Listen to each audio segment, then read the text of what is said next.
பழனி கோயிலில் கிரிவல பாதையில் தனியார் வாகனங்களுக்கு 8ஆம் தேதி முதல் தடை. பழனி தண்டாயுதபாணி சுவாமி திருக்கோவிலுக்கு நாள்தோறும் ஆயிரக்கணக்கில் பக்தர்கள் வந்து செல்கின்றனர். பக்தர்கள் வருகை காரணமாக மலையடிவாரத்தில் நெரிசல் ஏற்படுவதாகவும், கடைக்காரர்கள் சாலையை ஆக்கிரமித்துள்ளதால் பக்தர்களுக்கு இடையூறு ஏற்படுவதாகவும் ராதாகிருஷ்ணன் என்பவர் சென்னை உயர்நீதிமன்றத்தில் மதுரை கிளையில் வழக்கு தொடரப்பட்டது. வழக்கை விசாரித்த நீதிமன்றம் மலையடிவாரத்தில் கிரிவல பாதையில் வர்த்தக ரீதியாக உள்ள அனைத்து கடைகளையும் அகற்றக் கோரியும் கிரிவல பாதையில் வாகனங்களை அனுமதிக்கக்கூடாது என உத்தரவிட்டது. இதனை அடுத்து பழனி கோயில் தேவஸ்தான நிர்வாகம் ஆக்கிரமிப்பு கடைகளை கண்டறிந்து அகற்றி வருகிறது. மேலும் தனியார் வாகனங்கள் கிரிவல பாதையில் நுழைவதை தடுக்கும் வகையில் தடுப்புகள் அமைக்கப்பட்டு வருகின்றன.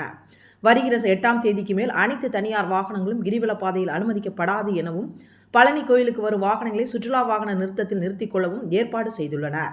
மேலும் கிரிவல பாதையில் பக்தர்கள் செல்வதற்கு வசதியாக பேட்டரி கார்கள் மற்றும் மினி பேருந்தை இயக்கவும் கோயில் நிர்வாகம் நடவடிக்கை எடுத்துள்ளது.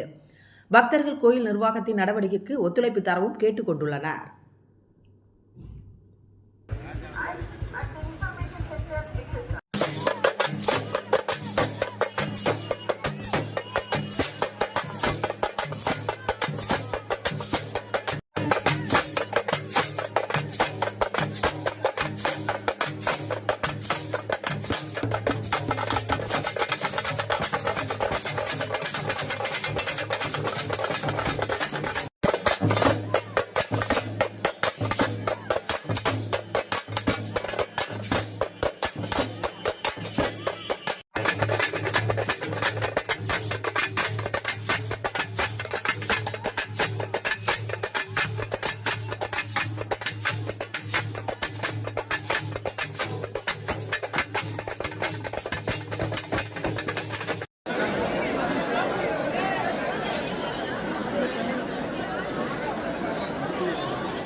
Por eso pasa.